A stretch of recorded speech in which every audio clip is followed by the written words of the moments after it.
추효진 대표는 식당 밖 주차장에 주차를 하고 차에서 내려 만족스러운 표정으로 건물을 둘러보았습니다. 10년 전 누군가 제가 레스토랑을 3개나 운영하게 될 거라고 말했더라면 믿지 않았을 겁니다. 미소를 지으며 그녀는 생각했습니다. 어려움에도 불구하고 기꺼이 인내할 준비가 되어 있다는 것이 바로 이런 것이구나. 추효진 대표는 정신적으로도 자신을 칭찬했습니다. 아직 별을 받지는 못했지만 이것도 또 다른 목표가 아닐까요? 진정한 사업가답게 우아하면서도 당당하게 차문을 닫고 레드카펫 위에 여왕처럼 당당하게 레스토랑 입구 계단까지 걸음을 옮겼습니다. 자신의 이름을 따서 추표진이라는 이름을 붙인 추표진 체인의 새 레스토랑 중 유럽식과 그루지아식 2가지 요리를 동시에 전문으로 하는 이 레스토랑은 주인장이 가장 좋아하는 곳이었다. 그 이유는 아마도 추효진이 먼저 이 레스토랑을 열었기 때문일 수도 있고, 어린 시절부터 요리의 지혜를 가르쳐준 바로 그 사람이 셰프와 함께 이곳에서 일하기로 했기 때문일 수도 있습니다. 추효진은 이 식당의 요리가 마음에 들어 거의 매일 이곳에 와서 아늑하고 편안한 분위기에서 자신이 좋아하는 요리로 식사를 했습니다. 입구에서 안주인을 보자마자 여주인은 하얀 이빨을 드러낸 프로페셔널한 미소를 지으며 사업객에 인사를 건넸다. 안녕하세요, 추효진입니다. 안녕하세요, 염한비 씨.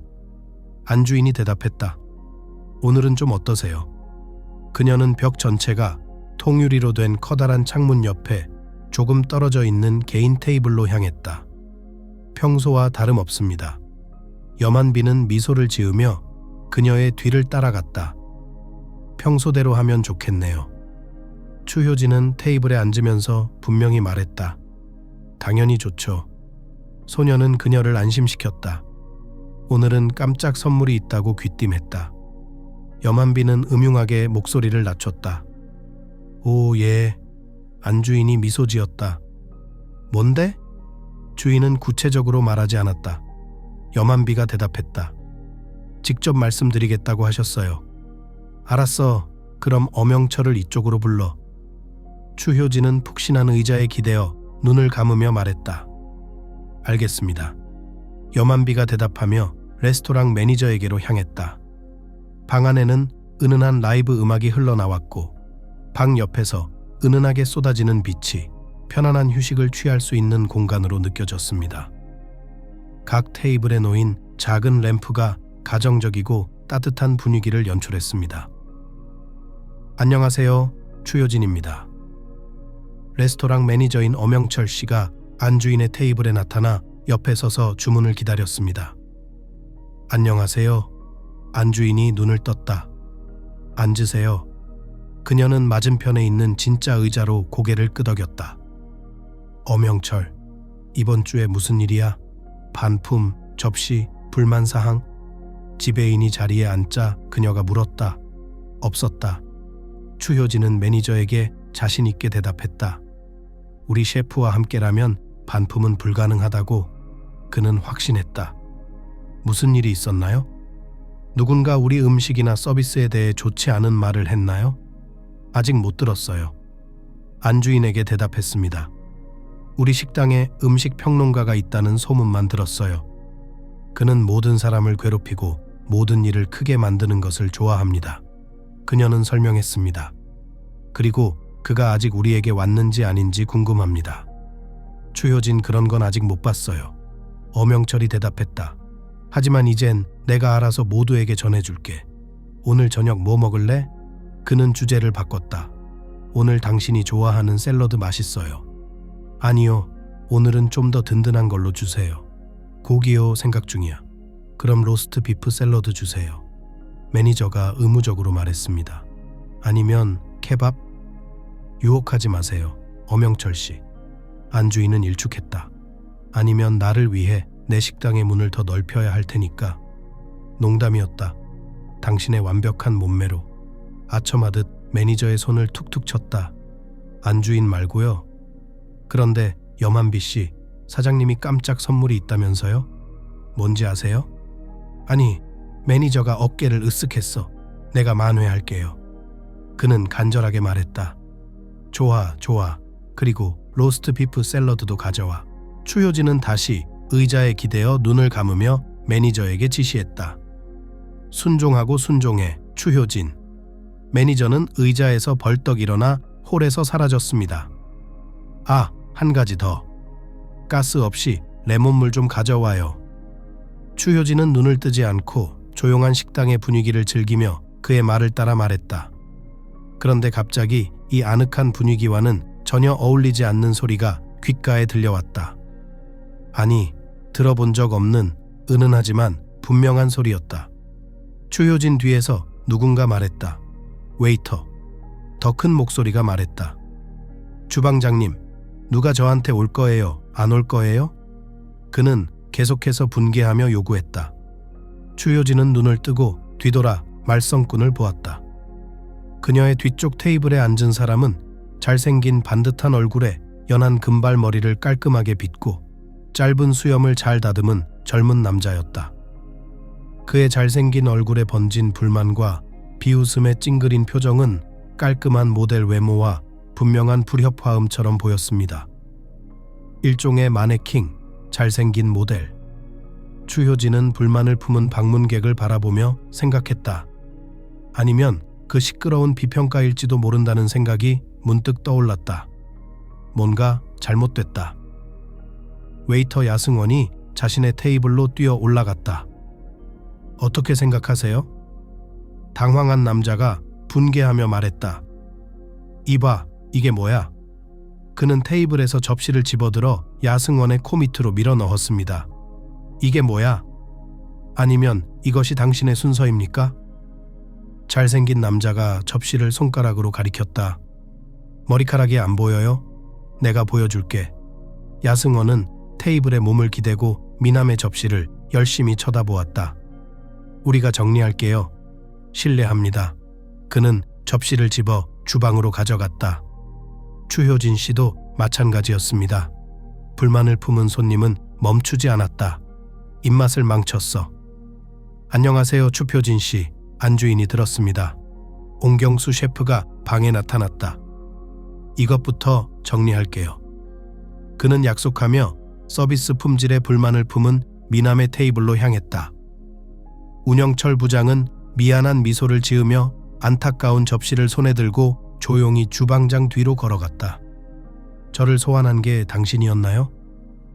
불만을 품은 방문객의 테이블 근처에 멈춰 서서 그의 키 높이에서 그를 위협적으로 바라보며 위험 있게 물었다. 당신의 주장의 핵심을 말하십시오. 그는 특히 흥분과 불만의 순간에 옹경수에게서 두드러진 그루지야 특유의 억양으로 분개하게 덧붙였습니다. 제 접시에 머리카락이 있었어요. 강력한 족장 앞에서 약간 부끄러워하며 잘생긴 남자의 열정을 줄였습니다. 친애하는 선생님, 나는 당신의 놀라운 발견을 조사했습니다. 추장이 대답했다. 나는 이 목적을 위해 특별히 안경을 썼습니다. 글쎄, 당신이 발견하니 머리카락은 우리 주방의 누구에게도, 심지어 웨이터에게도 속할 수 없습니다. 왜 그런가요? 벌써 조사할 시간이 있었나요? 잘생긴 남자가 멋쩍게 웃었다. 아니요. 셰프가 목소리를 높였습니다. 그게 이유가 아니야. 그는 어조를 낮추고 자신을 모았습니다. 우리 주방에서는 주방장인 나를 포함한 모든 요리사가 갈색 머리이기 때문이다. 옹경수가 그루지야 억양으로 말했다. 그리고 당신의 머리는 금발입니다. 셰프는 매니저의 손에서 접시를 빼앗아 잘생긴 남자의 코에 밀어 넣었습니다. 잠깐만요. 대화가 너무 시끄럽고 감정적으로 변하고 있다는 것을 알아차린 추효진. 나는 이 식당의 안주인이다. 결정적으로 개입했다. 그녀는 자리에서 일어나 테이블로 다가오며 말했다. 옹경수, 내가 처리할게요. 그녀는 주방장에게 다정하게 말했다. 하지만 이건 말도 안 돼요. 셰프는 흥분을 가라앉히지 못했다. 저는 평소에도 주방의 음식 품질과 청결에 신경을 많이 씁니다. 아무도 의심하지 않습니다. 불만의 원인을 제가 직접 살펴보겠습니다. 추효진은 손님 쪽으로 고개를 돌려 테이블에서 접시를 집어들고 내용물을 가만히 들여다보았다. 머리카락이 정말 금발이네요. 그녀는 생각했다. 마네킹처럼. 그리고 그녀는 큰 소리로 말했습니다. 개인적으로 진심으로 사과드립니다. 이런 일은 자주 일어나지 않으니 마무리로 오늘 밤 제 레스토랑에서의 저녁 식사는 무료입니다. 이 불행한 오해에 대해 기분이 나아질 수 있기를 바랍니다. 추효진은 식탁에 앉은 미남을 내려다보며 왕처럼 위엄 있는 태도로 말했다. 그리고 이 요리는 지금 당장 당신을 위해 대체될 것입니다. 물론이죠, 물론이죠. 남자는 약간 혼란스러워했다. 고맙습니다. 잘 됐네요. 그녀는 한 발 물러서서 더 이상 말썽꾸러기를 쳐다보지 않고 정리했습니다. 추효진, 체력이 대단하네. 옹경수는 안주인을 감탄하며 칭찬했다. 그래서 내가 아니라 당신이 식당을 열었군요. 네가 식당을 열었고 나는 안 열었어. 대단해. 대단해. 노련한 예절의 달인의 열정으로 매니저는 그를 응원했습니다. 머리는 그의 것이 분명하다. 추효진은 그동안의 위험을 모두 벗어 던지고 미소를 지었다.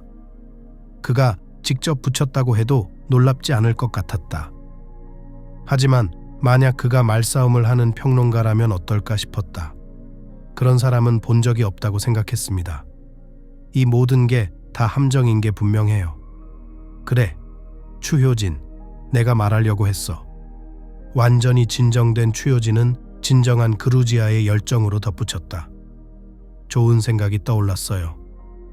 주방에 가서 말씀드리죠. 옹경수 추효진이 말렸다. 나 너무 배고파서 로스트 비프 샐러드를 기대했는데요. 그러니 주방 방문은 잠시 미루고 대신 제가 제안하는 중간 메뉴를 드리죠. 나는 앉아서 먹을 것이고 당신은 이 순간 당신의 머릿속에 어떤 기발한 아이디어가 떠올랐는지 말해줄 것입니다. 안주인은 개인 테이블에 앉아서 매니저를 바라보았습니다. 아, 추효진 씨, 죄송합니다. 엄영철은 정신을 차렸다. 그 사건은 완전히 잊고 있었어요. 금방 올게요. 그는 주방으로 달려갔고 잠시 후 야승원 웨이터가 주문한 샐러드를 가져와 안주인 앞에 놓았다. 자, 추효진 씨, 들어보세요. 셰프가 식사를 하고 있던 추효진의 맞은편 테이블에 앉아 이야기를 시작했다. 지금은 이름을 언급하고 싶지 않은 누군가가 오랫동안 고전에만 너무 얽매여 개발과 실험을 전혀 하지 않는다고 저를 비난했습니다. 누군지 짐작이 가기도 합니다. 추효진이 샐러드를 먹으며 맛있게 말했다. 그래, 바로 그 사람이야. 내 경쟁자, 내 라이벌. 과장은 위협적으로 얼굴을 찡그렸다. 목형이가 나를 놀리기 위해 기회를 놓치지 않는 건 다들 아는 사실이고 다 내 성공을 질투해서 그런 거다. 하지만 물론 옹경수, 네가 그 사람보다 잘하는 건 분명해. 추효진은 자신이 경쟁자보다 나은 이유에 대한 과장의 더 이상의 추측을 막고 싶어서 대답했습니다. 목형이 셰프 역시 아르메니아 출신으로 평생을 요리에 전념해왔고 시내 유명 레스토랑에서 일한 경력이 있습니다. 두 라이벌 요리사 중 누가 최고인지에 대한 논쟁은 어린 시절부터의 요리의 대가들에게 불용성으로 간주되어 지속되었습니다. 고마워요. 다른 말을 듣게 될 줄은 몰랐어요. 족장은 잘난 척 미소를 지었다. 그래서 목형이의 억누를 수 없는 부러움을 달래기 위해 나도 현대 요리의 유행과 시간의 정점에 서 있다는 것을 보여주기로 했다. 그는 자랑스럽게 말하며 생각했습니다. 예를 들어 우리 주방은 왜 꽃을 요리하지 않지? 무슨 꽃? 안주인은 목이 막혔습니다. 백인 요리의 유명한 향신료인 소위 임의 레티사프란, 일명 말린 벨벳에 대해 이야기하고 있습니까? 아니요, 추효진 씨, 꽃 요리를 말하는 거예요. 셰프는 일축했습니다. 메뉴 이름 어떻게 생각하세요? 예를 들어 한련화 밑에 랍스터나 삶은 장미를 곁들인 게요리 같은 거요. 그는 꿈결처럼 말했다. 저는 이미 그런 요리를 직접 만들어봤고 여러분도 맛보셨으면 좋겠어요. 솔직히 터무니없게 들리네요. 추효진은 깜짝 놀라며 대답했습니다. 그리고 시식은 지금 당장 하지 말자고. 그녀는 희망적인 표정으로 추효진을 바라보았다. 방금 먹었기 때문에 맛의 깊이를 알 수 없을 것 같아서요. 그녀는 조심스럽게 덧붙였다. 어쨌든 결국 우리는 고전적인 전통 요리 레스토랑으로 자리매김하고 있습니다. 예를 들어 수제, 영양가 있고 건강하며 맛있는 조지아 요리보다 더 좋은 것이 있을 수 있습니다. 물론 추효진, 당연하죠. 옹경수가 뜨겁게 대답했습니다. 이 모든 것이 낯설게 보일 수 있다는 것을 알고 있습니다. 대화를 방해해서 죄송합니다. 추효진은 옹경수의 말을 듣고 뒤돌아보았다. 테이블에 서 있는 사람은 최근 말다툼을 벌인 손님이었습니다. 이번엔 무슨 일입니까, 명예로운 분? 추효진은 도중에 끼어든 것이 불쾌했는지 불같은 눈빛으로 그를 노려보았다. 방해해서 죄송하지만 안주인에게 몇 마디 하고 싶은 말이 있습니다. 손님은 등 뒤에서 긴 줄기의 차, 장미 꽃다발을 꺼내 추효진에게 건네며 겸손하게 말했습니다. 당신 거예요. 아, 저한테요. 추효진은 꽃다발을 받아들고 은은한 장미 향기를 맡으며 깜짝 놀랐습니다. 이렇게 주목받는 이유는 무엇일까요? 제 생각에는 저는 여기에 필요하지 않다고 생각합니다. 갑자기 그는 교활하게 웃었다. 치프, 테이블에서 일어나서 부엌에 가서 물건을 확인해야 할 때입니다. 그리고 자네는 상상력이 풍부하군, 잘했어. 그는 방문객에게 윙크를 보냈다. 그때 생각해야 할 필요가 있습니다. 포드카트, 머리카락을 그의 접시에 던지고 스캔들을 만들고 여기 꽃과 함께 있습니다. 옹경수는 껄껄 웃으며 홀 출구로 향했다. 그럼 행운을 빌어요. 옹경수가 그렇게 농담하고 있네요. 추효진이 말했다. 신경 쓰지 마세요. 정말 맛있고 멋진 저녁을 대접해줘서 고맙다는 말을 하고 싶었어요. 손님이 말했다. 내가 틀렸다는 것을 인정합니다. 훌륭한 레스토랑과 더 훌륭한 안주인이 있습니다. 저희는 그저 일을 잘하려고 노력했을 뿐입니다. 추효진은 겸손하게 대답했습니다. 그래도 그렇게 말해줘서 고마워요. 무례하게 굴어서 사과하고 싶어요. 방문객은 계속했습니다. 그리고 괜찮으시다면 극장이나 콘서트 같은 곳에 초대하고 싶어요. 오, 아니요, 전혀요. 추효진이 대답했습니다. 그럴 필요 없어요. 어쨌든 사건은 끝났고 양쪽 다 끝난 것 같아요. 오늘은 피곤해서 집에 갈 거예요. 안주인이 덧붙였다. 그것만으로는 충분하지 않습니다. 그녀는 결단력 있게 테이블에서 일어나 생각했습니다. 나는 그런 잘생긴 남자를 참을 수 없다. 머리 위에 자기 중요성, 하지만 이 머리에는 1.5개의 꼬임과 다툼이 있습니다. 알겠습니다. 이해합니다. 남자가 대답했다. 하지만 적어도 내가 당신을 배웅하게 해주세요. 그리고 당신은 그것을 어떻게 상상합니까? 추효진은 깜짝 놀랐다. 차에 타고 있잖아요. 아니야. 잘생긴 남자는 행복해했다. 조수석 옆에 앉아서 배웅할게요. 그리고 원한다면 오늘 하루는 내가 운전기사가 되어 집까지 데려다 줄게요. 그는 고집했습니다.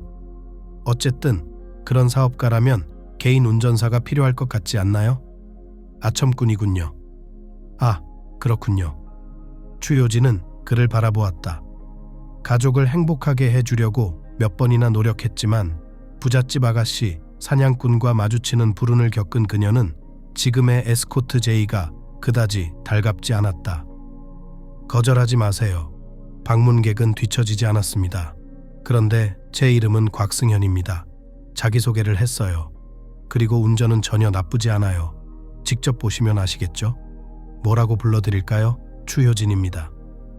자, 가자. 내 차례야. 그녀는 한숨을 쉬며 자신의 운명에 체념했다. 정말 끝내주네요. 안주인과 불만을 품은 손님이 방을 나가자 웨이터 야승원이 휘파람을 부드럽게 불었다. 식당 전체가 귀를 쫑긋 세웠지만 그는 원하는 것을 얻고 공짜로 먹었습니다. 이런 벌레. 그는 안주인의 테이블에서 접시를 집어들면서 말했다. 어떻게 된 일인지는 알 수 없지만 끈질긴 곽승현은 곧 추효진의 삶에 정기적으로 나타나기 시작했고 등장할 뿐만 아니라 적극적으로 참여하기 시작했습니다. 처음에 그녀는 그것에 대해 듣고 싶지 않았지만 새로운 지인은 빠르고 진취적인 사람으로 판명되었습니다. 그는 항상 어떤 식으로든 추효진을 도울 이유를 찾았습니다. 자동차가 고장나면 곽승현은 곧바로 자동차 정비소로 데려가 수리를 감독했습니다.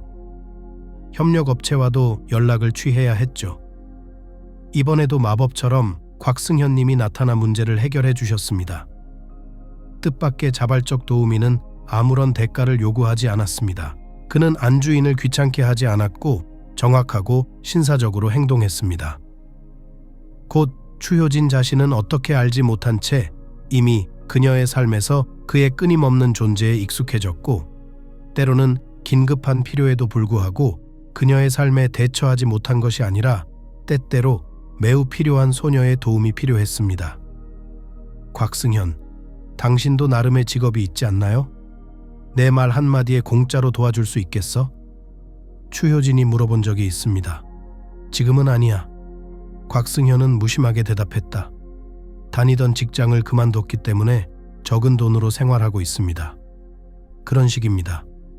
사업가는 궁금했습니다. 비밀이 아니라면 학력이 어떻게 되나요? 사실 저는 경제학 학위를 받았습니다. 그는 미소를 지었다. 하지만 전 직장처럼 회계부서에서 일하면서 월급만 받고 싶지는 않아요. 곽승현은 이렇게 설명했습니다. 그래서 그만뒀어요. 지금은 제 자신을 찾고 있어요. 그런 교육을 받은 줄 몰랐어요. 추효진이 깜짝 놀랐습니다. 솔직히 사진 모델인 줄 알았거든요. 아니요, 진심으로 웃으셨어요. 그런 경험이 있긴 하지만 고등학교를 갓 졸업했을 때였어요. 모델 제의가 들어왔지만 고민 끝에 거절했죠. 글쎄, 남자에게 어떤 직업입니까? 진지하지 않아요. 그렇군요. 추효진 씨는 대답을 하고는 뭔가 결심한 듯 물었습니다. 내 재무비서가 남자에게 진지한 직업이라고 생각하세요? 제가 제대로 이해했다면 제게 제안하신 거잖아요. 곽승현은 추효진을 유심히 바라보았다. 네, 제대로 이해하셨으니 지금 이 순간부터 CFO 자리를 제안합니다. 추효진은 자신 있게 대답했다. 여러 가지 긴급한 문제를 해결하는 방법을 보고 경제학 학위도 가지고 있는 것으로 밝혀졌으므로 이러한 의무를 통해 100% 대처할 것이라고 의심의 여지가 없습니다. 아, 또 회계부서가 아니군요. 곽승현님은 좀 엉망진창이네요. 왜요? 추효진이 깜짝 놀랐어요. 지금은 제가 직접 재무를 다루고 있지만 저보다 더 잘 아시는 분이 우리 회사의 재무이사 역할을 맡는 건 어떨까요? 9시부터 5시까지 회계부서에 있는 것과는 다르잖아요. 자신에게 맞는 스케줄을 선택하고 원한다면 재택근무도 가능합니다. 그럴 수도 있겠네요. 곽승현 팀장님 설득에 넘어갔어요. 그럼 그렇게 해야겠네요. 다행이다. 추효진은 안도의 한숨을 내쉬었다. 적어도 그런 걱정은 안 해도 되니까요. 하지만 곽승현이 자신의 재정을 책임진다는 사업가의 기쁨을 모두가 공유한 것은 아니었습니다. 추효진의 스승이자 그녀가 즐겨 찾는 레스토랑의 셰프인 옹경수 씨는 이 소식을 듣고 의구심을 표했습니다. 추효진, 난 곽승현이 맘에 안 들어. 그는 추효진에게 분명한 어조로 말했다. 걔 미끄러워. 그때 식당에서 머리카락을 접시에 넣었을 때 어떻게 했는지 생각해봐요. 기억나? 옹경수. 옹경수는 무심하게 대답했다. 아마 저를 그렇게 알고 싶었던 것 같은데 다른 방법으로는 할 수 없었을 거예요. 제가 이렇게 잘생긴 남자가 저에게 관심을 보이는 걸 얼마나 의심하는지 아시잖아요. 맞아요, 맞아요. 서장이 뜨겁게 말했다. 그는 다른 사람들과 어떻게 다른가요? 그가 당신과 함께 일하기로 동의했다고요? 글쎄, 그건 더 나빠요. 그런 포식자를 바로 주머니에 넣다니. 그가 무슨 짓을 하는지 계속 지켜볼 것입니다. 집주인이 장담했어. 나는 내가 운영하는 사업이 이미 회계와 재정을 이해하는 법을 조금 배웠습니다. 나는 여전히 그를 좋아하지 않습니다. 사장님은 고집스러웠어요. 추효진, 잘 지켜봐라. 널 데리러 온 거야. 눈치 안 보고. 옹경수는 식당에 들어오는 신임 CFO를 보고 덧붙였다.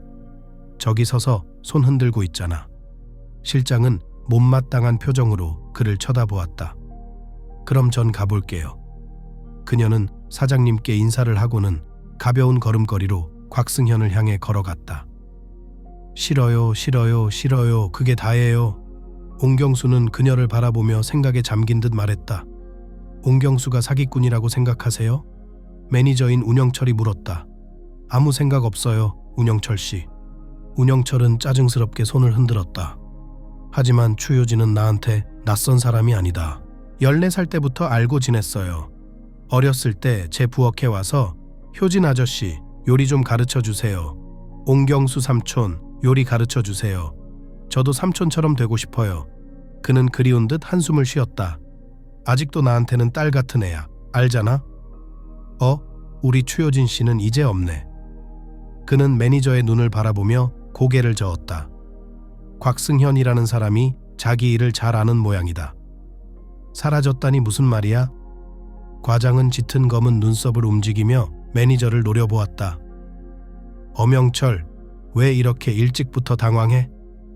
울지마, 사라졌어, 사라졌어. 운영철이한테 화를 냈어요. 추효진을 해치려고 해봐. 이 손으로 목을 졸라버리겠어. 옹경수는 크고 힘찬 손바닥을 허공에 흔들었다. 가서 일이나 해. 왜 또 주방에서 음식 주문이 안 들어왔어? 자, 옹경수 씨, 흥분하지 마세요. 내가 알아서 할게. 매니저가 장담했어요. 추효진이 이미 마음을 정했으면 아무리 설득해도 소용이 없다. 그는 사무실로 향하면서 혼잣말을 중얼거렸다. 난 고집이 세다. 성격은 불같다. 한마디로 사업가입니다. 곽승현은 정말 잘하고 있었다. 추효진 상무는 처음에는 신임 재무이사를 예의주시했지만 곧 긴장을 풀고 신경 쓰지 않았습니다. 시간이 지나면서 곽승현 이사는 사업장의 재정뿐만 아니라 사업주 자신까지 챙기기 시작했습니다. 평소 그가 보여준 예의와 관심, 배려, 용기와 칭찬이 적재적소에서 제 역할을 톡톡히 해냈습니다. 추효진은 곽승현이 있는 곳에서 점점 더 편안해졌고 그 결과 그는 곧 그녀의 남자가 되어 그녀의 집으로 이사를 오게 되었다. 그녀는 옹경수가 연인의 면전에서 논란의 여지가 있는 발언을 하는 바람에 생애 처음으로 옹경수와 싸울 뻔했다. 옹경수, 너무 걱정하지 마세요. 곽승현은 차분하게 대답했습니다. 추효진 씨를 걱정하는 마음은 이해합니다. 하지만 추효진은 성인이자 스스로 결정할 수 있는 사람이니 괜한 걱정은 하지 마세요. 그게 바로 제가 걱정하는 부분입니다. 추효진은 이에 대해 이렇게 말했습니다. 누구의 말도 듣지 않고 듣고 싶지도 않다고요. 옹경수. 추효진은 단호하게 대화에 개입했다. 당신을 정말 존경하지만 앞으로는 내 남자에 대해 그런 식으로 말하지 말아주세요. 사실 곽승현은 그냥 제 남자가 아니라 제 약혼자예요. 그녀는 덧붙였다. 그러니 그 사람에 대한 나쁜 소문은 단 한마디도 듣고 싶지 않아요. 알았죠? 약속했어. 허공에 손을 비비며 서장은 답답한 표정으로 고개를 저으며 대답하고는 주방으로 나갔습니다. 신랑? 깜짝 놀란 표정으로 첩효진 곽승현을 바라보았다. 몰랐어요. 아, 과장님이 더 존경심을 가지시라고 그렇게 말씀드린 거예요. 그녀는 설명했다. 조지아에서는 가족 간의 유대가 신성하다고요. 저를 진짜 약혼자로 생각하시는 줄 알았어요. 곽승현이 말했다. 그래요? 추효진은 그를 향해 교활한 미소를 지었다.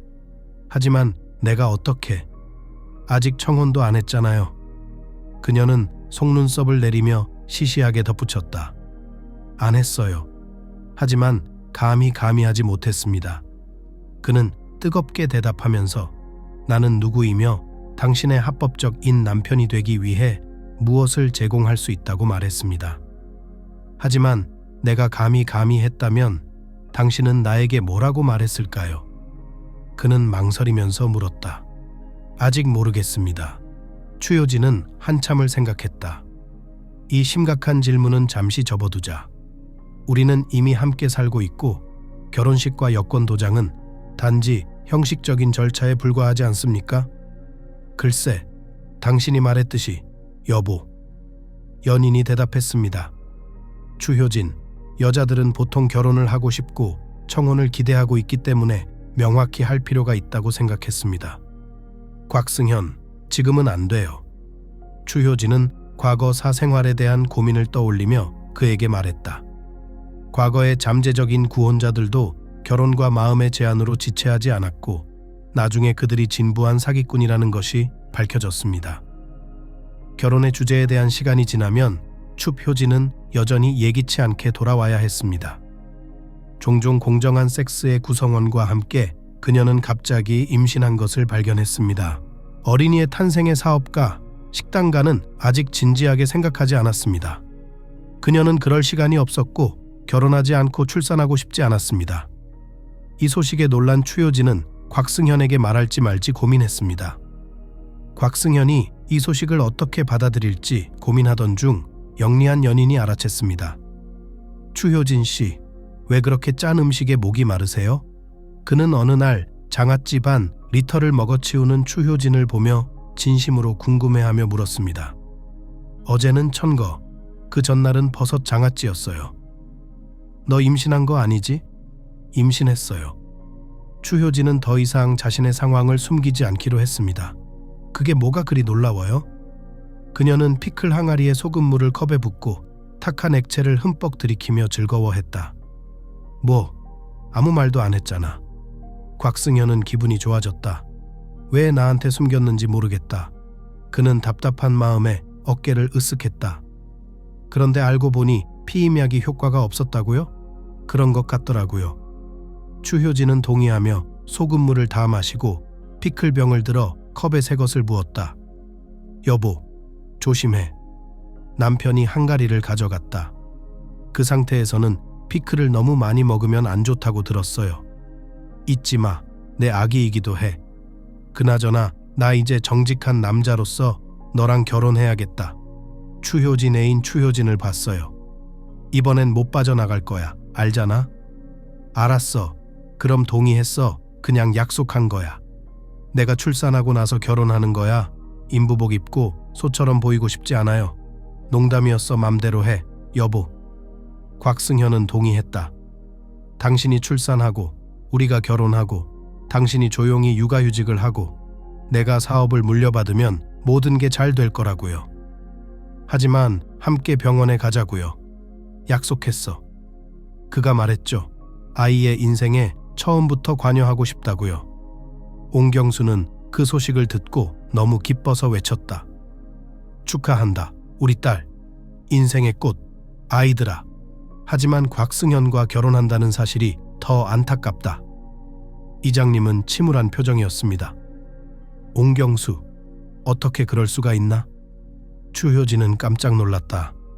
역시 아버지잖아요. 그게 걱정이야. 과장은 더욱 얼굴을 찡그렸다. 곽승현이 내 인생을 접수했어. 옹경수, 하지만 우리 약속했잖아. 추효진이 그를 꾸짖었다. 아무 말 안 할게요. 그는 답답한 듯 손을 흔들었다. 어차피 지금 얘기하기엔 너무 늦었으니까요. 곽승현은 곧바로 개인 여성 클리닉에 가서 임신 상담을 받자고 주장했다. 추효진에게 모든 일을 미루라고 강요하며 그녀의 반대를 듣지 않은 그는 고집 센 사업가를 채 태우고 운전석에 앉아 그녀를 병원으로 데려다 주었습니다. 의사가 추효진을 보낸 초음파실에서 갑자기 흥미로운 사실이 밝혀졌습니다. 곽승현은 곧 두 아이의 아빠가 될 예정이었죠. 친구가 쌍둥이, 그것도 여자아이를 임신한 것이었죠. 축하해요. 여자가 말했다. 모든 것이 순조로운 것 같습니다. 하지만 물론 지금 자신을 돌봐야 합니다, 엄마. 스트레스도 없고 불필요한 흥분도 없습니다. 그녀는 추효진에게 돌아서서 덧붙였다. 예. 물론 그건 말할 필요도 없습니다. 곧바로 쌍둥이의 아빠가 대화에 끼어들었습니다. 추효진 씨, 의사가 하는 말 들리세요? 사업은 어때요? 추효진은 이의를 제기하려 했다. 아무 말도 듣고 싶지 않다고요. 곽승현이 단호하게 말렸다. 이제 당신은 집에서 쉬고 내가 사업을 맡을 테니까. 말싸움은 그만.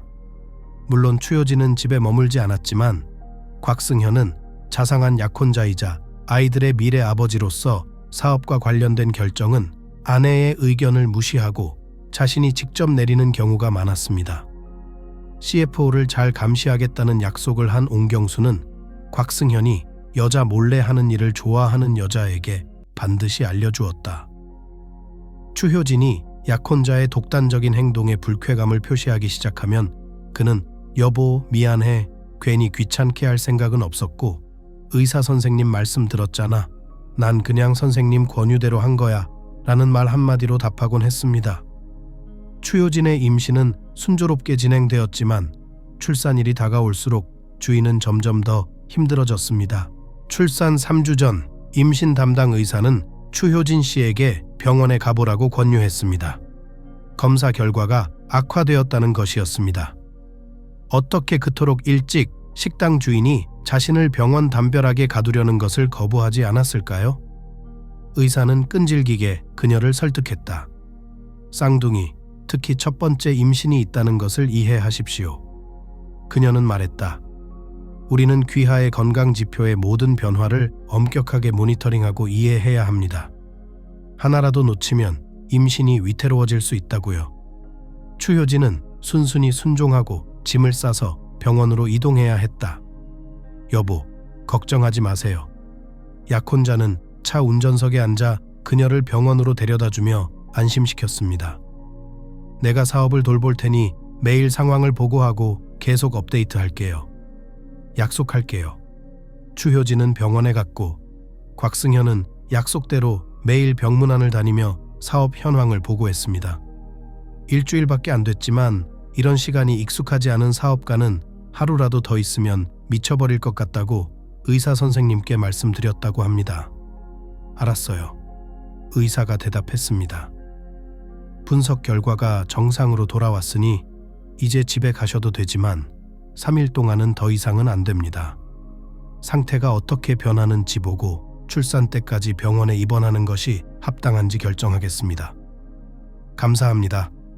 한숨. 아, 다행이다.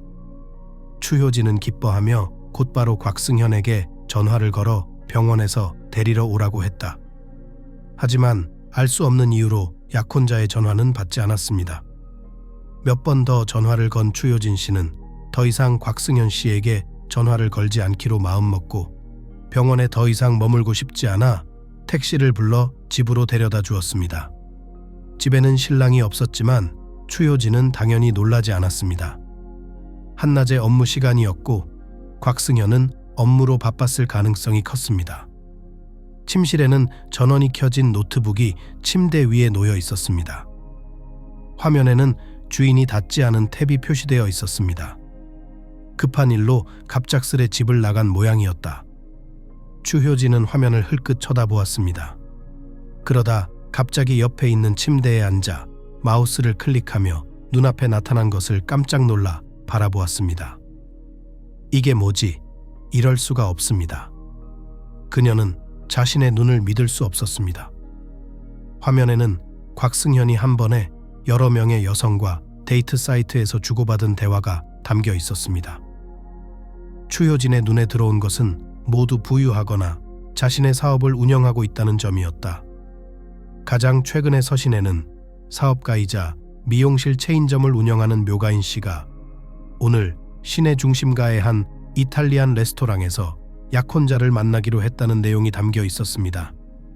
양측의 서신은 매우 솔직하고 노골적이었기 때문에 이 만남이 비즈니스 미팅일 가능성은 배제할 수 없었습니다. 추효진은 화면의 시간 수치를 흘끗 쳐다보았습니다. 회의가 1시간도 채 남지 않은 시간이었습니다. 진정하세요. 그녀는 차분하게 자신을 다독이며 말했다. 침착해. 이 배신자는 나 없이도 시간을 낭비하지 않은 것 같다. 샤블라가 그를 믿지 않은 게 옳았어. 그리고 이놈도 다른 놈들과 똑같아. 그리고 그를 믿은 내가 바보였어. 멍청아, 조용히 해. 조용, 진정해. 그녀는 다시 자신을 통제하고 있어. 곧 아이를 가질 거야, 아이. 그 개자식, 배신자한테서. 추효진은 벌떡 일어나 침실 밖으로 뛰쳐나갔지만 갑자기 위가 경련을 일으키며 머리가 핑 돌고 방바닥이 발밑에서 떨어져 나가는 것을 느꼈다. 현관문이 열리자 집으로 돌아온 곽승현이 평평한 복도로 걸어 들어왔습니다. 추효진, 무슨 일이야? 그는 추효진에게 달려갔다. 그런데 왜 지금 병원에 있지 않고 집에 있는 거야? 약혼자는 조심스럽게 물으며 그녀를 근처 의자에 앉혔다. 당신은 어디 있었어요? 곽승현, 추효진은 의아한 표정으로 곽승현을 바라보았다. 급한 일이 있어서요. 그는 대답했다. 어제 납품한 음식 대금을 받지 못했다고 납품업체에서 항의 전화가 왔습니다. 제가 직접 은행에 가서 확인해 봤어요. 이제 모두 해결되었습니다. 제가 직접 주문을 하고 아무 일도 없었다는 듯이 즉시 전액을 이체했습니다. 그는 설명했습니다. 저는 레스토랑 추효진 씨와 서둘러 문제를 해결해야 했어요. 왜 저한테 이걸 물어보시나요? 우리 식당이요? 우리 식당이요? 그거 좋네요. 추효진은 곽승현을 냉정하게 바라보았다. 그 레스토랑은 지금부터 내 거야. 내가 아는 한. 그리고 당연히 당신은 이 문제를 빨리 해결하고 싶었겠지. 어쨌든 오늘 묘가인이라는 섹시한 사업가와 중요한 미팅이 있잖아요. 그렇죠? 그녀가 소리쳤다. 지금 내 뒤통수를 치고 있잖아. 추효진은 위가 경련을 일으키는 것을 느끼며 다시 고통스럽게 코를 찡그렸다. 추효진, 걱정하지 마. 곽승현은 두려움을 감추며 서둘러 말했다. 진정해 제발. 이건 다 말도 안 되는 오해예요. 지금 바로 다 설명해 드릴게요. 그는 상황을 통제하려고 노력했습니다. 뭐라고 설명할 건가요? 경련이 풀리는 것을 느끼며 추효진은 아이러니하게도 물었다.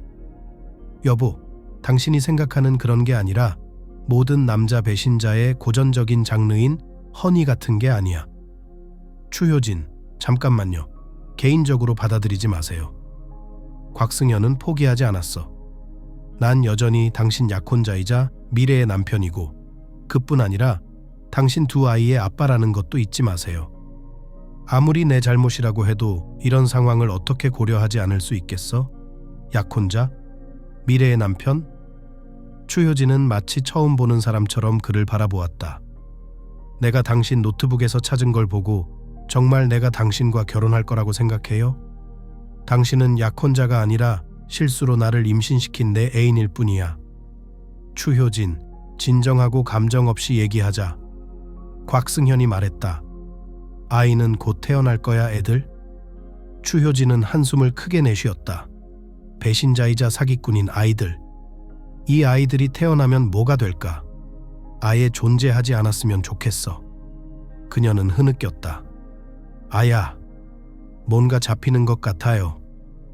갑자기 임산부는 배를 움켜쥐고 두려움에 떨며 속삭였다. 그러나 내가 출산하고 집에 돌아오면 당신이 여기 있는 것을 원하지 않는다는 것을 기억하십시오. 알겠습니까? 추효진이 힘주어 말했다. 그거예요. 곽승현이 단호하게 말했다. 이 대화는 나중으로 미루고 이제 내가 직접 병원으로 데려다 줄게요. 이거 내 물건이야. 그는 추효진이 병원에서 가져온 가방을 복대에 서 있는 가방을 집어들고 아직 정리할 겨를도 없이 가, 너 혼자 가라고 했다. 곽승현은 조용히 신음하는 친구를 팔꿈치 밑으로 끌어안고 재빨리 아파트 밖으로 이끌었다. 추효진은 예상보다 일찍 진통에 들어갔다. 집에 가면 안 된다고 했잖아요. 곽승현과 추효진이 진료실에 들어서자 담당 의사인 시영애는 그녀를 꾸짖었다. 하지만 제 말을 듣지 않으셔서 이미 임신이 시작됐고 쌍둥이는 2주 일찍 태어날 거예요. 선생님, 더 잘 돌봐주세요. 옆에 서 있던 곽승현이 걱정스럽게 말했다. 추효진 씨 많이 긴장했나 봐요. 걱정돼요. 내가 왜 긴장하는지 잘 알잖아요. 추효진이 대답했다. 하지만 안타깝게도 지금 당장 얘기할 수 있는 방법이 없습니다. 논의할 것이 없습니다. 분명한 것 같아요. 그녀는 배를 움켜쥐며 또다시 고통스러운 신음소리를 냈다. 글쎄, 젊은이, 가. 여기서 방해하지 마십시오. 의사가 테이블에서 일어났다. 걱정하지 마세요. 저희가 최선을 다할 테니 아내의 상태를 계속 알려드리겠습니다. 빨리 가자. 진통이 시작되는 것 같아. 양수가 터지고 있어요. 그녀는 진통하는 여자가 자신의 발 밑에 누워있는 것을 알아차리고 말했다. 서둘러 추효진. 아직 옷 갈아입을 시간 있어. 나한테는 어떤 남편이죠? 추효진은 꽉 움켜쥐고 이의를 제기하려 했다. 그는 내 남편이 아니야. 한 번도 그랬고 앞으로도 그럴 거야, 선생님. 제가 말했잖아요. 곽승현이 두 사람을 따라 사무실 밖으로 나갔다. 남편인지 아닌지는 두고 보자고. 그는 의사와 진통 중인 여자를 살피며 나지막이 중얼거렸다. 어느새 추효진 씨는 분만 병동에서 분만을 준비하고 있었습니다. 시영의 의사는 진통 중인 산모를 한 번 더 진찰한 뒤 15년 경력의 베테랑 조산사 추혜진에게 맡기고 자리를 떠났습니다. 하지만 분만은 순조롭지 않았습니다. 첫째인 추효진 씨에게 쌍둥이를 낳는다는 것은 쉽지 않은 일이었습니다. 하지만 결국 모든 것이 순조롭게 진행되었고 진통으로 지친 산모는 안도의 한숨을 내쉬며 눈을 감았습니다. 하느님 감사합니다. 푸혜진이 말했다. 이제 중요한 모든 것이 끝났으니 누워서 쉬십시오. 산후가 사라지면 잠시 기다렸다가 제가 아이들을 돌볼게요. 그녀는 분만실 옆방으로 가서 갓 태어난 쌍둥이 딸들을 진찰하고 치료하면서 말했다. 얼마나 예쁜지 보세요. 잠시 후 그녀는 눈을 감고 누워있는 추효진에게 다가와 양쪽 팔꿈치에 깨끗하게 면도한 아기를 안고 있었습니다. 미래의 미스 코리아. 그녀는 미소를 지으며 산고 중인 딸들을 자랑하며 말했다. 예? 눈을 뜨고 신생아들을 신기하게 바라보는 추효진 씨에게 물었습니다. 그것보다 더 무서운 게 있나요? 그녀는 차갑게 물었다. 뭐? 조산사는 그런 반응을 예상하지 못한 채 이해하지 못했다. 더 무서워요? 네, 진짜 인형처럼 예쁘다고 생각해요. 지금 스트레스를 받고 있고 첫 진통이라는 것은 이해하지만 아기를 자세히 살펴봐야 합니다. 그리고 곧 아기가 얼마나 멋진지 깨닫게 될 거라고 확신합니다. 추혜진 씨가 차분하게 말했다. 이제 젖을 물려보자. 지금쯤이면 젖이 나올 거예요. 조산사는 추효진 옆에 아기들을 테이블 위에 눕히며 덧붙였다. 아니, 갑자기 그녀가 자리를 옮겼다. 저쪽으로 나한테서 데려가 난 원하지도 않고 먹이지도 않아요. 무슨 소리야. 갓난아기한테는 엄마가 필요해. 부혜진은 자신의 귀를 믿을 수가 없었다. 진정에 성공하지 못하면 우리가 도와줄게. 다 설명해줄게. 날 믿어. 아무것도 두려워하지 마세요. 산파는 진통 중인 낯선 여자를 설득했습니다. 아니, 이미 말했잖아요. 추효진이 더 멀어졌다. 당장 데려가 왜요? 추혜진은 그녀를 노려보았다. 자식들 품에 안기기를 꺼리는 이유를 모르겠어요.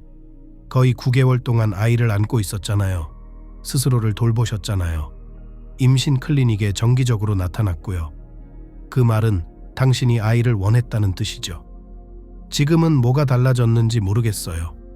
그리고 남편은 이 순간을 고대하고 있었어요. 남편이요? 추효진이 끼어들었다. 남편이 아니라 그냥 평범한 애인입니다. 지금은 뭐가 달라졌나요? 애인이 저를 배신했으니까요. 내가 배를 불리고 병원에 가는 동안 그 사람은 나 같은 여자를 10명이나 더 얻었어. 그녀는 눈물을 흘리며 말했다. 그래서 배신자이자 사기꾼인 그의 아이들을 원하지 않는 이유입니다. 그게 다야. 추효진. 조산사는 단호하고 엄숙하게 말했다. 이제 나는 책에 따라 모든 것을 할 의무가 있으므로 지금 당장 아기를 유방에 올려놓아야 합니다. 좋아. 당신이 해야 할 일을 하고 당신의 의무를 다하십시오. 진통 중인 여자는 마지못해 동의했다. 추효진 씨와 갓 태어난 쌍둥이 아기는 별도의 방에 들어가게 되었습니다. 추효진은 매우 피곤한 상태였고 침대에 누우자마자 곧 깊은 잠에 빠졌습니다. 조산사 추혜진의 이상한 행동을 보고 병실에 온 의사 시영애는 고집불통인 추효진을 설득해 쌍둥이에게 젖을 먹일 수 없었다고 합니다. 추효진, 아기에게 모유 수유를 하지 않으면 건강에 문제가 생길 수 있다는 걸 알아주세요. 분만, 의사가 무서워요. 젖이 남아서 수유 중에 자연적으로 젖이 빠지지 않으면 밤낮으로 젖소처럼 젖을 짜야 한다고요. 추효진 씨에게 시영애 씨를 밀어주려고 합니다. 젖을 충분히 짜지 않으면 염증, 유방염에 걸릴 수 있기 때문이죠. 하지만 추효진 씨는 겁먹을 사람이 아니었습니다. 10년 넘게 업계에 종사하면서 어떤 문제도 두려워하지 않는 법을 배웠기 때문이죠. 그녀는 의사에게 모유 수유를 하지 않아도 혼자서 관리할 수 있다고 확신했습니다. 쌍둥이가 태어난 첫날, 그녀는 인공 분유를 먹여야 했습니다. 결국 추효진을 설득하려던 모든 시도를 포기한 시영애는 병실에서 몸을 빼고 말았다. 의사가 복도로 나오자 추혜진 조산사는 뭔가 이상하다는 것을 알아차렸다. 그녀는 진지하고 합리적인 젊은 여성, 사업가처럼 보였지만 콧방귀 뀌는 10대 소녀처럼 전화번호를 던져버렸다. 내일 상담색에 데려가야겠다. 시영애 씨, 산후 우울증으로 발전하기 전에 아이를 먹이고 받아들이는 문제를 하루빨리 해결해야 해요. 부혜진, 혹시 모르니까 내일까지 애 좀 봐줘요. 의사 선생님 지시예요. 그리고 밤에 당직할 때는 애 방 좀 봐줘. 알았지? 네, 시영애, 알겠습니다. 조산사가 대답했다. 부혜진은 아침까지 병원에서 당직을 서며 간호스테이션 책상에 앉아 있었다. 피곤해 지친 그녀는 손바닥에 머리를 기대고 눈을 가렸다. 분만 병동복되는 완전한 침묵이 흘렀습니다. 24시간 동안 입원했던 모든 산모들이 이미 아기를 출산하고 병실에서 편안히 휴식을 취하고 있었기 때문입니다. 추혜진은 테이블에서 일어나 추효진 씨의 병실로 가서 안을 들여다보았다. 산모와 신생아가 곤히 자고 있었고 모든 것이 조용해 보였기 때문에 잠시 가서 누워 있어야겠다고 생각했습니다. 하품을 하며 조산사는 결심하고 휴게실로 갔는데 그곳에는 추혜진의 당직 파트너인 양선아 씨가 이미 잠들어 있었습니다. 아침이 가까워지는 2시간 후면 아기들이 깨어나 엄마를 깨울 것이고 그러면 양선아는 간호 근무를 시작해야 했습니다. 추혜진은 소파에 누워 생각했다. 30분 후 바쁜 하루 일과에 지친 조산사는 잠이 들었습니다. 새벽 4시 반이 지나자 푸혜진 씨의 휴대폰 알람이 울렸습니다. 그녀는 잠에서 깨어나 소파에서 일어나 잠든 파트너를 밀었습니다. 양선아, 일어나. 시영애가 밤에 추효진 씨 방에 가서 추효진 씨와 쌍둥이를 보라고 했어. 그럼 네가 간호할 차례야. 알았어요. 파트너가 졸린 목소리로 자리에서 일어나 대답했다. 지금 갈게요. 알았어. 난 좀 자러 갈게. 오히려 당신이 날 깨워요. 추혜진은 곧바로 잠이 들었습니다. 하지만 이번에는 잠을 이루지 못했습니다. 추혜진, 일어나. 10분도 지나지 않아 양선아는 온 힘을 다해 파트너를 흔들기 시작했습니다. 무슨 일이야? 잠에서 깨자마자 추혜진이 벌떡 일어났습니다. 추효진이 사라진 거죠. 양선아는 흥분한 목소리로 대답했다. 처음에는 잠을 못 자서 복도를 산책하러 나갔나 보다 생각했습니다. 찾으러 갔지만 찾을 수가 없었습니다. 어디에도 보이지 않았어요. 애들 어딨어? 부혜진이 소파에서 벌떡 일어나 물었다. 아이들은 거기서 자고 있었다. 양선아가 말했다. 우리 어떻게 할까? 다시 같이 돌자. 추혜진이 말했다. 어딘가에 있을지도 모른다. 두 사람은 층 전체를 돌며 사방을 찾아보았지만 추효진은 어디에도 없다는 것을 곧 깨달았다. 분만 중인 산모가 산부인과 병동에서 사라진 것이 분명했습니다. 어떻게 해야 할까요? 추혜진은 어깨를 으쓱했다. 능력 있는 어른을 우리가 책임질 수는 없잖아요. 특히 출산 후 태어난 아이를 품에 안아보지도 않으려는 이해할 수 없는 행동은 어떻게 그럴 수 있단 말인가. 그녀는 놀랐습니다. 결론은 이상한 엄마가 스스로 클리닉에서 도망쳤다는 것입니다. 네, 그게 가장 논리적으로 가정할 수 있는 일이죠. 양선아도 동의했다. 아침에 시영애가 오면 건물의 보안 카메라를 확인해 보라고 해. 그 이상한 엄마가 어떻게 사라졌는지 분명하게 알 수 있을 겁니다. 그녀는 덧붙였다. 병원 건물 CCTV 영상에는 추효진이 새벽 2시쯤 출산 전 입원했을 때와 같은 옷을 입고 병실을 나와 복도로 걸어 나오는 모습이 찍혀 있었다. 주위를 둘러보던 추효진은 복도에 아무도 없는 것을 확인하고는 1층 계단 쪽으로 재빨리 발걸음을 옮겨 내려갔습니다. 추효진은 복도를 건너 현관문을 열고 밖으로 미끄러져 나간 후 뒤에서 문을 쾅 닫았습니다. 그리고 마당에 설치된 거리 카메라에는 추효진이 마당을 가로질러 어둠 속으로 사라지는 모습이 찍혔습니다. 시영애 씨는 아침에 출근해 영상을 검토한 후 쌍둥이의 생모 진료 기록에 기재된 추효진 씨의 전화번호로 전화를 걸어보는 것이 좋겠다고 생각했습니다. 의사는 약혼자에게 출산 결과와 약혼자의 이상한 행동, 그리고 추효진이 한밤중에 갑자기 병원에서 사라졌다는 사실을 알려야 할 의무가 있었다. 곽승현은 30분 뒤 병원에 나타났다. 어떻게 이런 일이 일어날 수 있었을까? 그는 추효진의 도주 소식을 듣고 당황한 기색이 역력했다. 약혼녀가 어디로 갔을 거라고 생각하세요? 시영애가 물었다. 이제 막 출산을 한 여성에게 그런 행동은 상처만 줄 뿐이라는 것을 잊어서는 안 된다. 의사가 말했다. 분만 후 첫 3일은 반드시 의료진의 감독을 받아야 한다고. 그녀는 확실히 집에 있지 않습니다. 곽승현은 어깨를 으쓱했다. 어디 있는지 모르겠다.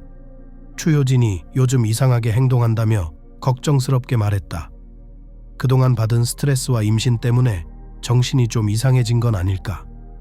그는 관자놀이 근처에서 손을 흔들었다. 글쎄요, 말하기 어렵습니다. 의사는 궁금해했다. 추효진이 미쳤다고 보기는 어렵지만 빨리 찾아와야 할 것 같았다. 그녀의 아이들은 건강하고 괜찮았고 더 이상 병원에 머물 필요가 없었다. 제가 알기로는 아이들을 곧 집으로 데려가야 하는 건가요? 곽승현은 이렇게 말했습니다. 그때까지 추효진이 찾을 수 있을지도 모르겠고 쌍둥이에 대한 계획이 무엇인지도 모르겠습니다. 하지만 출산 직후부터 젊은 엄마처럼 행동하고 있다고 하셨잖아요. 의미심장하게 덧붙였어요. 그리고 약혼녀가 확실하지 않지만 가능한 한 빨리 우리 아이들을 직접 데려갈 것입니다. 좋아요. 의사가 말했다. 우리는 다행히도 우리의 임무를 완수했습니다. 시영애는 잠시 생각하다가 어깨를 살짝 으쓱했다. 약혼녀가 병원에서 사라진 것은 약혼녀의 선택이었고 우리가 할 수 있는 일은 아무것도 없으니까요. 그럼 내일 퇴원하셔도 될 것 같으니 아침에 오셔서 아이들을 데리러 오세요. 그리고 신생아를 위해 집을 준비하는 것도 잊지 마세요. 유아용 침대, 린넨, 이유식, 모든 일반적인 물건이 필요합니다. 의사는 젊은 아버지에게 상기시키기로 결정했습니다. 네, 알겠습니다. 곽승현은 고개를 끄덕이며 동의했다. 그럼 내일 뵙겠습니다. 지금까지는 모든 것이 계획대로 진행되고 있습니다. 곽승현은 병원을 나서면서 생각했다. 그는 차에 올라 시계를 초조하게 바라보았다. 아침에 단골 식당인 첩효진 운영철 대표에게 전화가 와서 꼭 들러달라는 부탁을 했기 때문이었습니다. 곽승현은 시동을 걸고 셰프와의 피할 수 없는 대결을 예상하며 옹경수와 함께 레스토랑으로 향했다. 도착하자마자 그는 셰프와의 불쾌한 만남을 피하고 싶어 곧장 매니저 사무실로 향했고 셰프는 왠지 모르게 이를 의식한 듯 잠시 후 사무실 안을 들여다보며 아, 드디어 오셨군요. 여보라고 활짝 웃으며 말했다. 옹경수는 책상 근처에 앉아있던 엄영철 CFO에게 다가가 그를 내려다보며 말을 이어갔다. 왜 최근 들어 주방의 음식 품질이 전보다 훨씬 나빠지기 시작했습니까? 내가 묻는다. 추효진 주방장님은 항상 제 주방에서 레스토랑 요리를 만드는 데 사용하는 모든 재료의 품질과 신선도에 대해 매우 신경을 썼어요. 그런데 지금 제 주방에는 이전 수준의 요리를 만들 수 없는 것들이 들어오고 있습니다. 셰프는 점점 더 화가 났어요. 그리고 여전히 이 품질에 대해 주목하세요. 레스토랑의 셰프인 저에게 책임이 있습니다. 아니면 당신이 이런 식으로 스스로 이익을 조직하기로 결정했을 수도 있습니다. 옹경수는 그의 눈을 가만히 바라보았다. 존경하는 옹경수. 곽승현은 침착함을 유지하려고 온 힘을 다해 대답했다. 잘 이해하지만 지금은 놓치기 쉬운 순간입니다. 어쨌든 추효진이 어젯밤에 우리 쌍둥이 딸을 낳았거든요. 말도 안 돼. 과장님이 너무 기뻐하셨어요. 희소식이다. 출산 예정일이 보름 남았다고 했어요. 그는 궁금해했다. 왜 전화를 안 받는 거지? 어제 전화했는데 그녀는 대답하지 않았습니다. 오늘도 전화를 했어요. 전화를 받을 수 없다고 하더군요. 그게 무슨 뜻이죠? 그는 곽승현을 의심스럽게 쳐다보았다. 추효진은 어딨어? 무슨 일이야? 당장 말해. 서장이 화를 내며 물었다. 미안하지만 지금은 얘기할 시간이 없습니다. 곽승현은 결연한 표정으로 의자에서 일어났다. 내일이면 아이들이 퇴원하는데 집도 준비해야 하고 좋은 보모도 구해야 하고 여러 가지 일이 남았으니까요. 그는 사무실로 향하면서 말했다. 음식의 질에 대해서는 내일 보러 오면 얘기하죠. CFO는 단호하게 문을 닫으며 덧붙였습니다. 저 사람 좀 봐요. 최고 책임자가 손을 튀겼습니다. 오만함은 차선책이라는 말이 있듯이. 그래, 옹경수. 뭔가 수상쩍은 일이 벌어지고 있어. 엄영철이 말했다. 마치 족제비가 뭔가를 숨기고 있는 것 같다고. 사무실 문을 두드리는 노크 소리가 들리더니 야승원 웨이터의 머리가 문간에 나타났다. 야승원 씨, 무슨 일 있어요? 엄영철이 물었다. 곽효린과 나는 이상한 소리를 들었다. 야승원이 대답했다. 곽효린, 이리 와봐. 그는 파트너인 교대 근무 중인 웨이트리스를 불렀습니다. 네, 엄영철 씨, 뭔가 들었어요. 여자가 매니저 사무실로 들어오면서 말했다. 우리 추효진 씨 얘기예요. 추효진? 과장님이 흥분하셨다. 무슨 얘기 들었어? 물으셨어요. 곽승현이 나올 때 같이 식탁에서 접시를 치우고 있는데 여자가 말했어요. 그리고 지나가면서 전화 통화를 하더라고요. 우리 딸 탕경옥, 내일은 계획대로 네가 우리 애들 보모로 잘 해줘야지. 그리고 우리 곧 결혼하면 너와 내가 최고의 엄마가 될 거야. 상상이 돼. 곽효리는 깜짝 놀라며 말했다. 곽승현이 우리 추표진하고 결혼할 줄 알았는데 이렇게 되다니요. 그 벌레가 여기서 뭔가를 하고 있다는 걸 알았어요. 서장은 확신에 찬 목소리로 말했다. 내가 처음부터 못 믿었던 이유가 있었어. 그거 알아? 저번에 봤어요. 야승원이 개입한 거예요. 이탈리안 레스토랑에서 웨이터로 일하는 친구가 있어요. 그 친구가 아파서 제가 잠시 대신 일해달라고 부탁했어요. 근무를 하러 갔더니 우리가 좋아하는 추효진 씨가 홀에 앉아 어떤 여성과 포옹을 하고 키스를 하며 이탈리아 와인을 마시며 맛있게 안주를 먹는 모습이 보였어요. 웨이터가 말했어요. 그리고 그녀가 돈을 지불하고 함께 떠났습니다. 글쎄, 그게 다야. 샤블라는 자신 있게 말했다. 이제 추효진에게 뭔가 문제가 있다는 것을 전혀 의심하지 않습니다. 옹경수, 내일 곽승현이 오면 제대로 흔들어줘요. 엄영철의 충고입니다. 추효진 씨한테 무슨 일이 있었는지 말해줘요. 저 벌레는 아무 말도 안 할 거야. 서장이 대답했다. 내 다혈질인 걸 알면 날 자극해서 경찰을 부를 거야. 그럼 이제 어쩌죠? 그냥 가만히 앉아서 당해야 하나요? 매니저에게 물었습니다. 아니, 물론 아니죠. 사장님은 단호하게 대답했습니다. 그럼 어떻게 해야 할까요? 운영철 씨? 나도 모르겠다. 추효진은 잠에서 깨어나 눈을 뜨고 자신이 어디에 있는지도 모른 채 놀라서 주위를 둘러보았다. 그녀는 배보자기와 같은 거친 천을 뒤집어쓰고 누워 있었다. 사방은 반쯤 어두컴컴했다. 천장 아래 어딘가에 진흙투성이에 더러운 유리가 달린 작은 창문이 희미하게 빛나고 있었고 천장에는 해치에 닫힌 판자, 뚜껑이 있었습니다. 여기가 지하실인가 추효진은 생각했다. 그런데 내가 어떻게 여기까지 왔지? 그리고 내가 왜 여기 있는 걸까?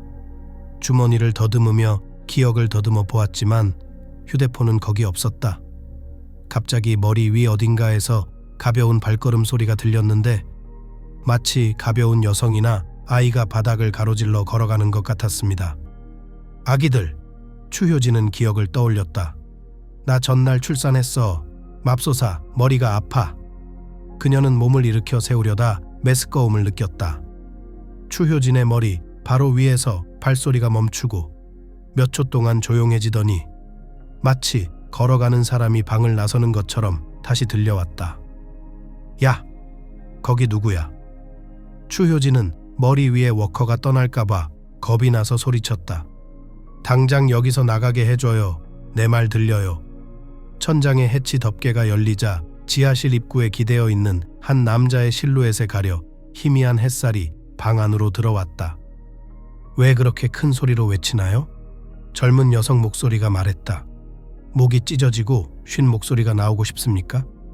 나는 조금도 원하지 않습니다. 추효진이 화를 내며 대답했다. 하지만 제가 여기서 뭘 하고 있는지, 왜 여기 있는지 설명해 주세요. 제가 치료가 필요한 건 알기나 해요. 전 어제 막 아이를 둘이나 낳았어요. 이름이 뭐예요? 애가 생각 중이야. 아, 추효진 씨 기억나네요. 한 가지 알아둬야 할 게 있어. 여기서 나가서 치료받는 건 당신 손에 달렸어요. 어떻게 하면 되죠? 추효진이 물었다. 아주 간단합니다. 몇 가지 조건에 동의하면 됩니다. 소녀가 대답했다. 그래서 저를 납치해서 인질로 잡고 유리한 조건에 동의하도록 강요하는 건가요? 추효진은 분명히 말했다. 당신은 이것에 대해 법적 책임을 지게 될 것임을 알고 있습니까? 감옥에 가게 될 텐데 두렵지 않으세요? 아니요, 두렵지 않습니다. 소녀는 침착하게 대답했습니다. 가장 중요한 것은 당신이 무엇을 위해 그것을 하고 있는지 아는 것입니다. 그리고 나는 내 사랑을 위해 그것을 하고 있고 사랑하는 사람을 위해 무엇이든 할 준비가 되어 있습니다. 그녀가 말했다. 오, 세상에. 추효진은 깜짝 놀랐다. 혹시 내 전 애인 곽승현을 사랑하고 있는 건 아니지? 여자가 대답했다. 예, 그는 당신과 결혼하려고 했지만 당신을 사랑하지 않았고 이익을 위해서만 하고 싶었고 나를 만나자마자 사랑에 빠졌고 더 이상 당신과 결혼할 수 없다는 것을 깨달았습니다. 그녀는 뜨겁게 말했다. 여보, 너 미쳤어. 뭐야? 추효진은 그녀의 머리를 움켜잡았다. 그가 누군지 알기나 해요. 아니, 닥쳐. 내 말 듣기 싫어. 여자는 이성을 잃었다. 최고로 잘생겼어. 최고로. 알겠어? 추효진 씨, 알겠어요. 당신도 이 사기꾼, 결혼 사기꾼의 또 다른 피해자예요? 그만하세요. 소녀는 단호하게 그녀를 끊었습니다. 여기 앉아서 잠시 생각해 보세요. 우리의 모든 조건을 받아들이는 것 외에는 탈출구가 하나뿐입니다. 그리고 나는 나중에 와서 당신이 말할 준비가 되기를 바랍니다. 사랑에 빠진 바보를 추가하고 해치 뚜껑을 쾅 닫았습니다. 몇 시간이 지났지만 소녀는 다시 나타나지 않았습니다. 추효진은 오늘도 어린 경비원이 오지 않는다고 판단하려던 찰나 거리 어딘가에서 자동차 엔진 소리와 브레이크 삐걱거리는 소리, 두 사람의 먼 대화 소리가 들려왔다. 추효진의 머리 위로 다시 발자국 소리가 들리더니 천장 해치가 열렸습니다. 안녕하세요, 추효진 씨. 지하실 안을 들여다보던 곽승현이 말했다. 잘 지냈어요? 그는 해치 옆에 쪼그리고 앉아 물었다. 어떻게 생각해, 이 자식아? 추효진은 트랩도어에 다가가서 옛 애인을 올려다보며 말했다. 글쎄. 당신은 거기에 그것을 유지합니다. 남자가 대답했다. 당신은 나에게 무례하게 대할 처지가 아니오. 내 아이들은 어디 있죠? 추효진이 물었다. 대답했다. 왜? 모성 본능이 있나? 갑자기 일어났다. 곽승현이 장난스럽게 물었다. 출산하자마자 자식을 알고 싶지 않다고 하셨다고 들었어요. 네, 그랬어요. 추효진이 말했다. 당신 소식을 듣고 충격을 받고 진통에 들어갔어요. 하지만 이제 한 가지 확실한 건 당신은 내 아이를 가질 수 없다는 거야. 알겠어? 알았어. 그럼 네 아이야. 곽승현은 웃었다. 당신이 어떻게 생각하든 내가 그 애들의 아빠니까 내가 키우는 게 낫겠지. 저건 또 뭐야? 추효진이 깜짝 놀랐다. 왜? 추효진, 왜? 곽승현이 대답했다. 네가 여기서 나가기 위한 내 조건 중 하나라고. 다른 조건은 또 어떤 건가요? 그녀는 아이러니하게 물었다. 어한별, 햇살아, 어디 좀 걷자. 사랑에 빠진 소녀 옆에 서 있는 곽승현을 향해 말했다. 추효진 씨와 단둘이 얘기 좀 해야겠어요. 어쨌든 우리 서로 믿는 사이잖아요. 그렇죠? 괜찮아요, 추효진 씨. 아직도 나랑 결혼하고 싶지 않아요? 여자가 떠난 후에 물었다. 아니, 당연히 아니지. 그런 악당과는 절대 안 돼. 그녀는 비웃듯이 대답했다. 그럴 줄 알았다. 곽승현은 고개를 저었다. 추효진, 내가 너를 위해 거의 1년을 보냈는데 내 노력과 시간을 헛되이 보내고 싶지 않아. 그러니 여기서 나가려면 반드시 지켜야 할 내 조건을 들어봐. 하나, 내 사업을 나한테 넘겨. 둘째, 나를 상속인으로 지정하는 유언장을 작성해. 셋, 자녀 양육권과 자녀 양육비를 저에게 주세요. 그리고 넷, 당신은 당장 신경정신과 병원에 입원할 거야. 두려움은 사라졌나요? 추효진은 자신의 귀를 믿을 수 없었다. 나 미친 거 아니야. 지극히 정상이라고. 알아, 추효진, 알아. 곽승현은 담담하게 대답했다. 하지만 모두가 당신을 조금 미쳤다고 생각하겠죠. 나도 빈털터리가 되고 싶지 않고 당신도 내 아내가 되고 싶지 않으니 이 정도는 해줘야 할 거야. 그는 인위적인 동정심으로 한숨을 쉬었다. 아니면 이 지하실에 영원히 머물러도 돼. 여기 아무도 내 말을 듣지 않을 거야. 너 정말 나쁜 놈이다. 추효진은 역겨운 표정으로 말했다. 내 잘못이야. 곽승현이 화를 내며 말했다. 없는 곳에 코를 들이밀지 말았어야지. 내 작은 비밀을 알아냈다면 앞으로 어떻게 살지는 네가 선택해.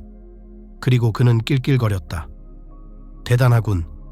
여기서 죽던가 아니면 그 정신병원에 갇혀 살던가. 추효진이 말했다. 그게 선택이야. 네가 살 곳은 여기야.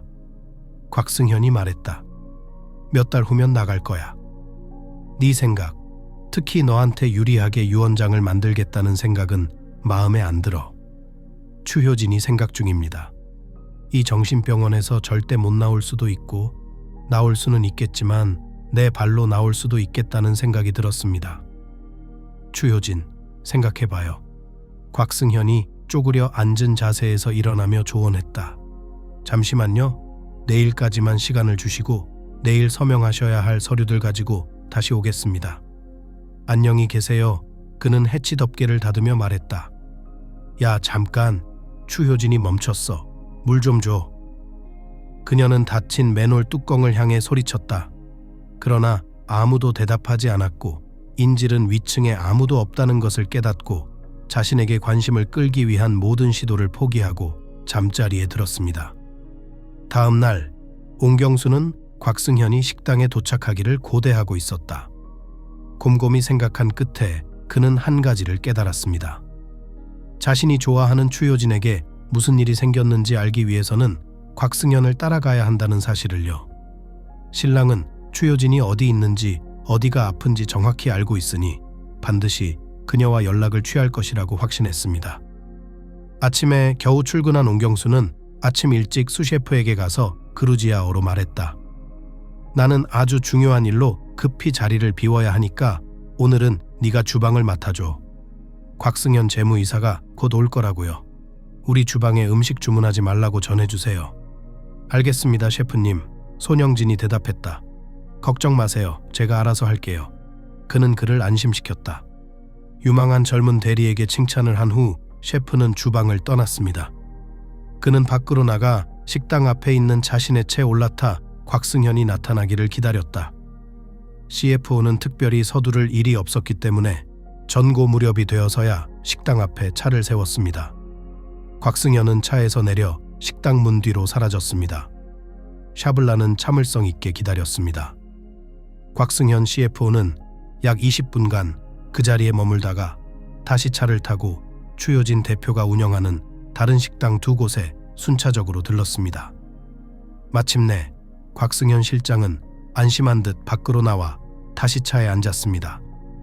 옹경수는 추효진의 집에 간다고 생각하며 들떠 있었지만 예상과 달리 길거리에서 화사하게 차려입은 약혼녀를 만나 화려한 꽃다발을 선물하고 공원 벤치에서 약 30분간 키스를 하는 모습을 목격했다. 이 개자식! 서장은 휴대폰을 꺼내 사진을 몇 장 찍으며 분개하며 말했다. 곽승현이 낯선 여자와 데이트하는 모습. 이젠 도망칠 수 없을 것 같다. 곽승현은 마침내 낯선 여성과 작별 인사를 하고 둘은 차를 타고 차를 몰고 떠났습니다. 과장은 재빨리 시동을 걸고 뒷좌석에 올라 CF4의 차가 보이지 않게 하려고 애썼습니다. 곽승현이 외곽으로 차를 몰고 가자 옹경수는 그가 분명 시외로 향하고 있다는 것을 깨달았다. 주의를 끌지 않으려고 살짝 얼굴을 찡그리며 서장이 뒤를 따랐다. 아침이 되자 추효진은 다시 누군가 머리 위로 걸어오는 소리를 듣고 잠에서 깼다. 어이! 그녀는 소리쳤다. 목이 마르고 24시간 넘게 아무것도 먹지 못했어요. 내가 죽기 전에 여기서 죽으면 당신이 원하는 조건의 서류에 서명하지 않을 거예요. 해치 문이 열렸다. 어제의 소녀가 현관에 나타나더니 조용히 물 한 병과 봉인된 검은 빵 한 봉지를 바닥에 던졌다. 잘 들어, 엄한 별. 추효진은 곽승현이 소녀의 이름을 불렀던 것을 떠올리며 급하게 말했다. 애인에 대해 다 알고 있는 거 맞아요? 예를 들어 그가 데이트 사이트에서 여러 명의 여성과 동시에 활발하게 채팅을 하고 있다는 것, 그리고 솔직히 말해서 나는 당신을 믿지 않습니다. 이미 말했잖아요. 엄한 별은 해치문을 닫으려는 순간 단호하게 대답했다. 내 말 안 믿어도 돼요. 직접 봐요. 사이트 주소와 프로필에 적힌 이름을 알려줄게요. 알았지? 몇 분 후 엄한 별은 씁쓸하게 흐느끼며 데이트 사이트에서 곽승현의 프로필을 찾았다. 하지만 아직은 아무 의미가 없었다. 마지막 지푸라기라도 잡는 심정이었다. 실수일 수도 있고 오해일 수도 있습니다. 믿어주세요. 병원에서 일찍 퇴원하고 집에 돌아와서 우연히 그의 노트북에서 그 모든 걸 내 눈으로 직접 봤고 사랑에 빠진 바보 추효진을 확신했다. 엄한 별, 생각해봐. 배신자, 쓰레기 같은 놈 때문에 법의 심판을 받을 수도 있는데 그럴 가치가 있나? 길에서 차가 멈추는 소리가 들렸다. 추효진은 그 소리를 듣고 다시 열린 선루프 옆에 앉아 울고 있는 소녀를 향해 고개를 돌렸다. 그 아이다. 그에게 휴대폰을 달라고 해서 직접 확인해 보세요. 저를 믿으십시오. 당신은 당신의 사랑하는 사람에 대해 많은 흥미로운 것들을 배울 수 있지만 아마도 그는 당신이 그곳을 보지 못하게 할 것입니다. 좋은 하루 되세요, 미녀 여러분. 곽승현이 지하실에 열린 해치에 다가서며 말했다. 하지만 상황이 이렇게 흘러가는 걸 보면 추효진이 옳은 결정을 내린 것 같았다. 곽승현, 나 말고 다른 여자가 있다는 게 사실이야? 엄한 별이 끼어들었다. 아니면 받지 않는 게 낫지. 휴대폰 내놔. 직접 보고 싶으니까. 그녀는 손바닥을 치켜들고 손을 내밀었다. 어한 별아, 선영가, 저 아줌마가 내 대해 뭐라고 했어? 곽승현은 가식적으로 차분한 어조로 말했다. 저 여자 좀 봐. 미친 사람처럼 보이기도 해. 당연히 그렇겠지. 추효진이 말했다. 병상에서 납치돼서 물도 음식도 없이 여기 갇혀 있었어요. 휴대폰 내놔. 소녀는 고집을 부렸다. 엄한 별, 아무 말도 듣지 마. 곽승현은 겁에 질려 말을 더듬었다. 그냥 평범한 거짓말이야. 그냥 믿어.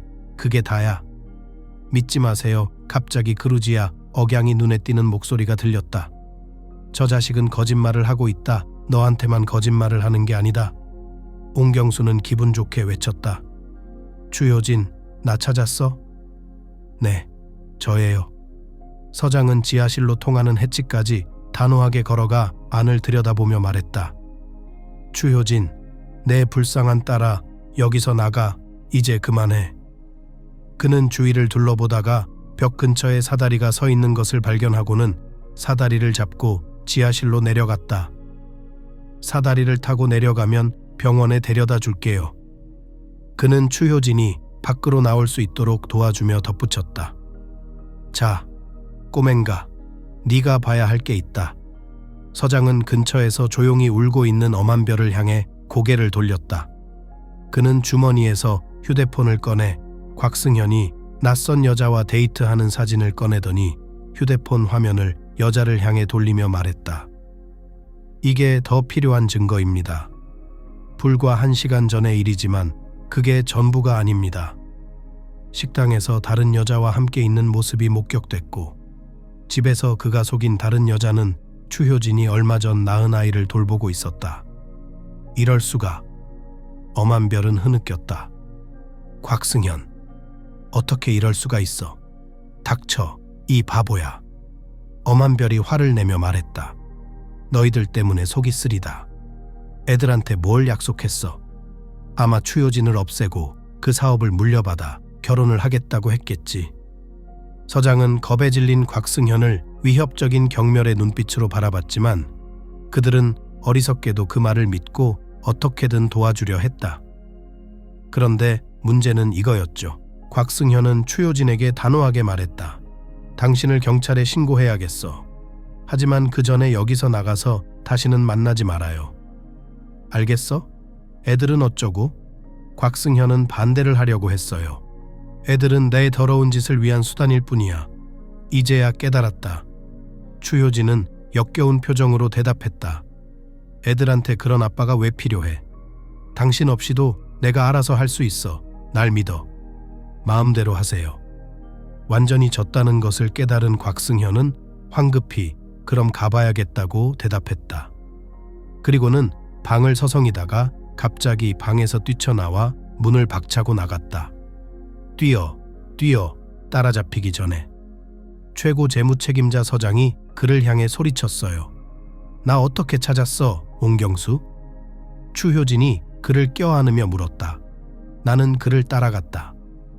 과장은 곽승현이 뛰어나온 문을 가리키며 고개를 끄덕이며 대답했다. 그는 이쪽으로 갔고 나는 그를 따라갔다. 여기가 어디죠? 추효진이 물으며 밖으로 나가 주변을 둘러보았다. 주위에 보이는 것은 숲뿐이었다. 여기가 우리 할아버지 집이에요. 엄한별은 추장님을 따라가면서 대답했다. 할아버지는 임업에 종사하셨고 할머니가 돌아가셨을 때 이곳에 살았어요. 그러다 할아버지도 돌아가시고 엄마와 저는 도시로 이사를 왔어요. 저는 가게에서 일하는데 거기서 곽승현 씨와 처음 만났어요. 또 울었어요. 아, 그렇구나. 그 사람 때문에 울지 말고 뱉어내요. 추효진이 말했다. 우리 곽승현이도 여기 연루됐어요. 어린 여자애를 이용했어. 그게 그놈 스타일이야. 그녀는 분개하며 덧붙였다. 추효진, 어서 돌아가자. 그만해, 서장이 말했다. 애초에 어떻게 여기까지 오게 된 거야? 병원에 있었지? 갑자기 물었어. 널 구하려고 달려왔어, 샤블라. 추효진이 미소를 지었다. 밤에 전화가 왔어요. 저를 깨웠어요. 일어나서 전화기를 들었죠. 메시지를 봤어요. 폭발물이 있으니 당장 식당으로 오라는 내용이었어요. 그리고 당신이 가장 좋아하는 셰프가 인질로 잡혀 있습니다. 당신이 오지 않으면 그가 죽고 우리가 식당을 폭파할 거라고요. 그녀가 설명했어. 어떻게 안 갈 수 있겠어요, 옹경수? 밖에 나갔을 때 뒤에서 전기 충격기 소리만 났고 그 외에는 아무것도 기억이 안 나요. 그 자식이 널 유인할 줄 알았어. 서장은 위협적으로 얼굴을 찡그렸다. 너네들 쓰레기 잡는 거 좋아하냐? 추효진, 내 조카 소개해줄까? 옹경수가 갑자기 활기가 돌았다. 결혼도 안 하고 아주 착한 애야. 지난주에 쿠타이시에서 놀러 왔다고 해요. 고마워요. 옹경수 씨. 추효진은 상사와 선생님을 껴안았다. 제가 직접 할게요. 그녀는 웃으며 덧붙였다.